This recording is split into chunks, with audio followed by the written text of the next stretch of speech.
is Thelema Abrahamic? What is its relationship to the prophet Abraham? And most importantly, where does Thelema fit in this discussion of cultural appropriation, specifically in relation to Judaism, Christianity, and Islam? On the surface, Thelema as a new religious movement shares a lot of the same symbols and aesthetics of these Abrahamic religions before it. I can see how that could cause a lot of confusion and also a lot of questions, because I have sure gotten a lot of questions on this particular topic. So we're going to have a conversation all about it today. I have a little presentation all for you.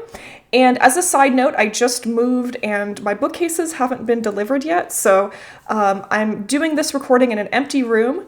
I figured making a video for you all was more important than the aesthetics behind me, but hopefully that will be resolved soon. So all those things aside, let's get right into this discussion of all about Abrahamic religions and Thelema.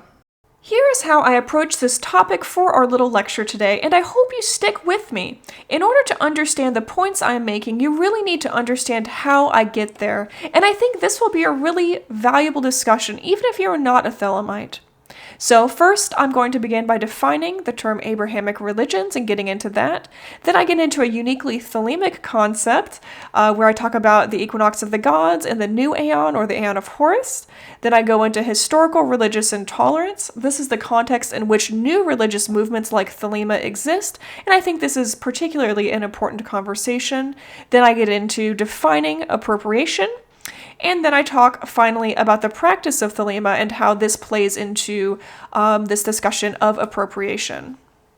So before we begin, I want to talk a little bit about the current landscape in the pagan and witchcraft community and address this context in which I think people may be watching this video from. So Thelema remains in this realm of occultism that few people understand or study. It's really a niche within a niche within a niche. And that makes it especially difficult for someone like me who is trying to talk about this particular super micro niche. There really aren't that many of us studying this stuff and talking about it, and even fewer who dare to enter into this realm of YouTube and similar. And within this framework, I think people come into paganism or witchcraft or whatever magical framework they enter into, and they learn one tradition or one way of viewing things, and then they apply this worldview onto everything and anything that sort of looks like what they already know. And that sort of bias is very human, and all of us do it, and all of us struggle with it. But speaking as a Thelemite who interacts with the broader magical community, this is especially rampant when it comes to my little Thelema niche. So my hope today is that when people are viewing this video, they keep in mind that a lot of religious viewpoints or beliefs or ways of even viewing magic are different. They have a different relationship with that.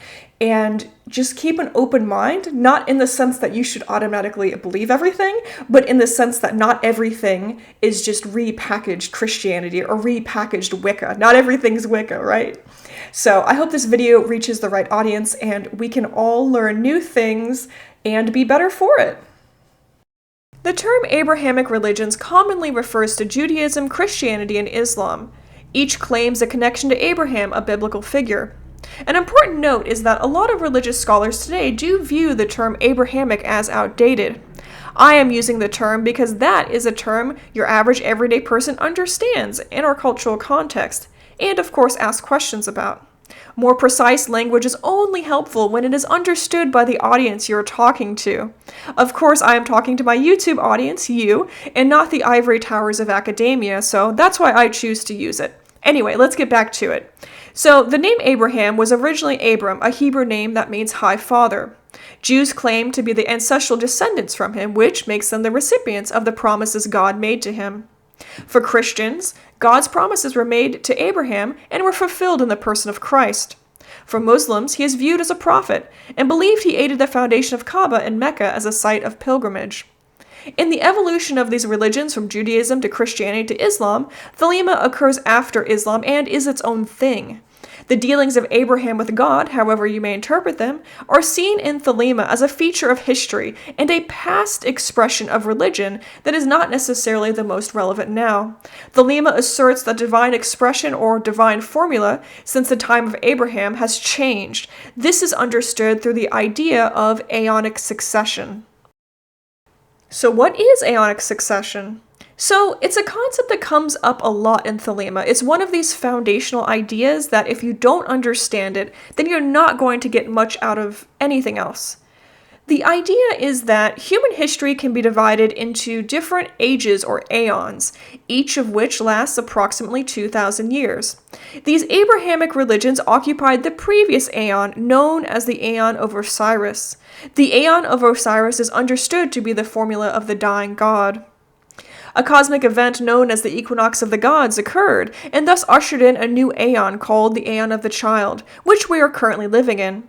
March 20th, 1904, an important magical operation took place known as the Supreme Ritual, which kicked off the Equinox of the Gods and ushered in a new aeon known as the Aeon of Horus, or the Aeon of the Child. So for Thelemites, this day becomes one of many reasons to celebrate this holy day or holiday. It's wrapped up into our annual celebration of holy days. So, Thelema, in this context, is a religious expression rooted in this Aeon of the Child, and it will most likely not be the last. Thelema is the first thing to come out of the old Aeon, so naturally it shares a lot of symbols and language of that which came before it. But how these symbols are used and understood in Thelema is completely different. Be careful to not fall into the trap of understanding Thelema as just simply repackaged Christianity, because it's not. It's its own thing.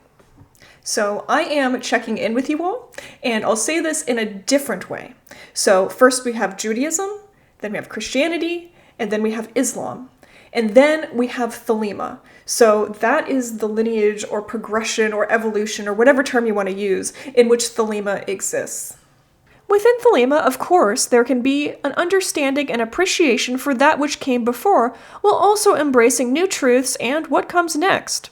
In this interpretation, Thelema would not be Abrahamic.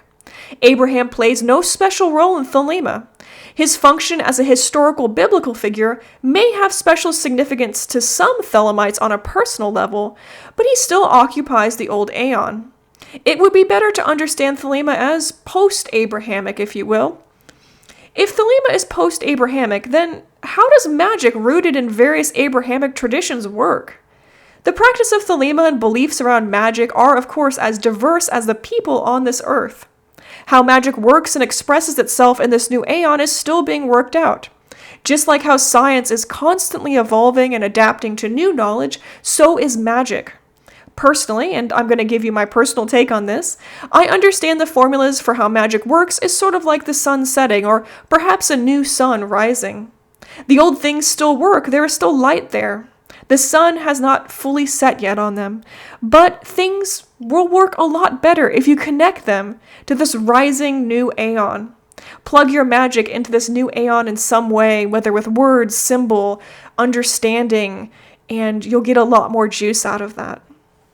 Naturally, Thelema's radically different understanding of Abrahamic religions is a source of great discomfort, fear, and anger for many people. This lack of tolerance for minority religious beliefs that deviate from the larger, culturally accepted religion or religions of the time is truly a tale as old as time itself. Human history is painted in blood because of religious intolerance. I'm talking about this because history stains how we perceive the world and everything around us. The Roman Empire persecuted early Christians by various methods, including crucifixion, assault by wild animals, and being burned alive. The Crusades, a series of religious wars fought between Christians and Muslims in the 11th and 13th centuries, were marked by extreme brutality, bloodshed, and devastation. During the Protestant Reformation, which started in 1517, there were brutal conflicts between Catholics and Protestants. During this time, families were torn apart, and people were even massacred. These are only a few examples of the history of religion being written in blood. It is no wonder people are so afraid of new religious movements, and in particular Thelema, and so quick and ready to demonize it. Anything else, other than this kind of a response, would be a surprise. This brings us to more modern considerations. Unfortunately, much of humanity has not moved past this, as evidenced by ongoing oppression, wars, and massacres taking place because of differences of religion. Although it may be personally and spiritually fulfilling, it's dangerous to be different. This is why many practicing Thelemites today do so in secret. It is a matter of personal safety. During World War II in Nazi Germany, Thelemites were also sent to concentration camps alongside other religious minorities. Notable among them was Karl Germer, who was the successor to Aleister Crowley as the outer head of the order known as Ordo Templi Orientis, or OTO. Karl Germer was arrested and spent time in the Oosterwegen concentration camp on the Dutch border, where he was held in solitary confinement. During this period, he found solace and strength in the recitation of parts of the holy books of Thelema that he had memorized, which I personally find extremely inspiring. It is no wonder that echoes of this intolerance still saturate our culture today. I have even seen this small-mindedness make its way into pagan and self-proclaimed progressive spaces. It is through education, self-reflection, and recognition of this difficult past that we may move past it to a more tolerant and a brighter future. This brings us to the modern discussion around appropriation.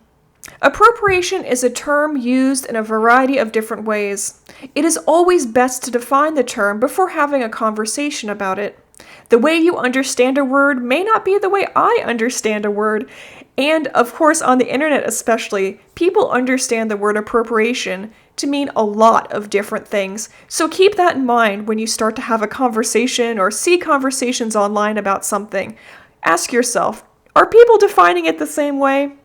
So, appropriation in this discussion is understood as the act of taking something, usually without permission. Cultural appropriation is understood to be the use of an element of a culture or identity in a manner that is considered to be inappropriate or unacknowledged. This kind of appropriation is especially concerning when a member of a dominant culture borrows from a minority culture. So where does this emergence of new religions and the evolution of beliefs fit into this conversation? Religions on all levels are constantly evolving and changing. People are constantly understanding or interpreting things differently, and sometimes even splitting off to form new groups. Ideas can be similar but different enough to cause conflict, thus causing an entirely new group to emerge. This is natural and has been happening since the dawn of time. As far as humanity has had religion, it has been splintering and forming new groups. Just because someone understands religious beliefs differently than you does not mean that it is appropriation. They just have beliefs that you don't like, and that is okay. We don't have to accept and love everyone's religious beliefs to still treat the person with respect. In the case of Thelema, parts of the old Aeonic religions, including Judaism, Christianity, and Islam, can be found throughout its practice and beliefs. This makes sense because Thelema emerged from them and into something new entirely. Thelemites themselves bring all kinds of different cultural beliefs and practices into Thelema. African Caribbean Thelemites with a background in Santeria may bring those connections into their personal practice of Thelema. Individuals who come from an Islamic background may find special meaning in merging Thelemic practices with Sufism. Jewish Thelemites may bring in elements of Jewish mysticism into their practice. One notable example is Jewish Thelemite Israel Regardi, who served as Aleister Crowley's secretary and taught Jewish mysticism in Thelema as one of the most prolific writers and teachers on magic in the 20th century. There is not a single way to practice Thelema. It meets you where you are. The question here is whether or not holding non-standard religious beliefs is appropriation. Since religious beliefs and practices are so diverse, there is really no universal answer. It is possible for a member of a minority religious community, such as Thelema, To steal from other minority religious communities in a way that is considered to be inappropriate or unacknowledged. The best way to avoid this is through education and acknowledgement of the sources of which you may use in your magical practice. The discussion around this is constantly evolving, but Thelema, as it stands on its own, is not appropriation any more than Islam is appropriation of Christianity, or Christianity is appropriation of Judaism. In other words, individual Thelemites in their personal practice may appropriate other minority practices, and this is something you have to be careful about and educate yourself, if this is an issue, of course, that you're concerned with, which I hope people are. However, the point here being made is that Thelema, on its own, stands in the current as that which came before it. It is part of the tide of inevitable religious evolution. Thelemites themselves may appropriate in their personal practice, but Thelema itself is not. Or perhaps it is no more or less appropriation than anything that came before it. Thank you so much for watching this video and joining me on this presentation. I hope you have found it educational and useful. If this interests you at all, I think you'd find it very worthwhile and useful to check out my other explorations of Thelemic mysticism. I talk about a lot of practices and how to do them, but also explore some of the philosophy. So I don't have a particular video in mind, just go check out whatever interests you the most. I hope this channel can be a wealth of resources for everyone. So as always, thank you for joining me, and I am the center of expression for the primal will to good, and so are you.